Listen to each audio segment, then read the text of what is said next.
अरे पाशे काय रे भाऊ? काय पाशे भाई अरे काय काही नाही रे. काय चालू आहे? काही नाही, किरकोळ काम चालू आहे थोडी अच्छा. शेतातली. काय आज इकडे कुठं काम काढलं? काही नाही शेतात चाललो होतो तुरीच म्हणलं तुला भेटून घ्यावा आहे का नाही. कसं चालू आहे कामकाज? बस काही नाही रे, आपली किरकोळ शेतीतली कामं. बर बर. काय रे लय तब्येत खराब केली? अरे येत आता किरकोळ शेतीच्या कामांमुळे वगैरे. दुसरं काही नाही. काय बाकी टेन्शन वगैरे नाही ना? टेन्शन वगैरे काही नाही रे. हेच कामामुळे थोडं झोप वगैरे पुरा होत नाही. थोडं खोकला चालू आहे 10-1 दिवसापासून. छातीत बी दुखतंय थोडंफार. काय मेडिकलला जाऊन गोळ्या वगैरे घेतल्या नाही का? अरे काय रे, एवढा टाइम आहे का इथं कामांमुळे? कुठं ते गोळ्या गाड्या घेत बसतो. हे बाई, थोडं काम केलं लगेच छातीत दुखायला लागलं, लगेच थकवा जाणून राहिला. चाल ना मग आपण मेडिकल मधून जाऊन गोळ्या घेऊन येऊ. चाल. असं म्हणतो का? हा चाल उठ. ही सकाळ संध्याकाळ औषध घे.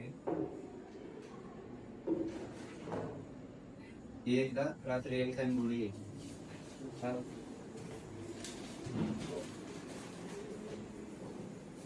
बोल काय प्रॉब्लेम होतो? काही नाही, मला सर्दी आहे, थोडा कफ झालाय आणि खोकला बी येतोय. कधीपासून होतंय? तरी 2-4 दिवस झाले. अच्छा, तुम्ही वजन चेक करून घेता का? किती? 47 बोलले. पहिले किती? पहिले 55 होते. काय एवढं कमी? हो सर, त्यांचं वजन पण खूप कमी आहे आणि त्यांचे सिम्पटम्स पण खूप सिव्हिअर दिसतात. नेमकी काय होतं?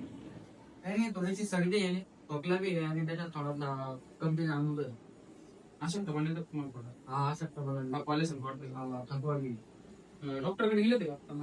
डॉक्टरकडे काय शेतीचं काम जमत. हे जे तुमचे लक्षणे दिसते मला, हे थोडे मला व्हायरल इन्फेक्शन सारखे लक्षण दिसून राहिले आणि तुमचं वजन पण खूप कमी झालंय. लस वगैरे काही घेतली होती का?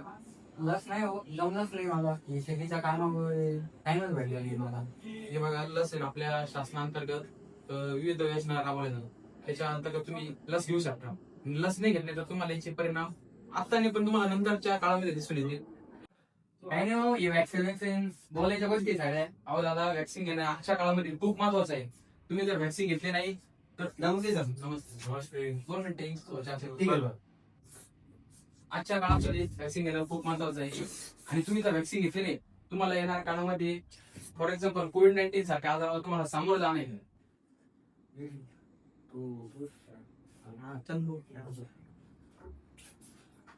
काय अडचण दादा? काही नाही, किरकोळ सर्दी खोकल्यामुळे लसीकरण करायला लावते.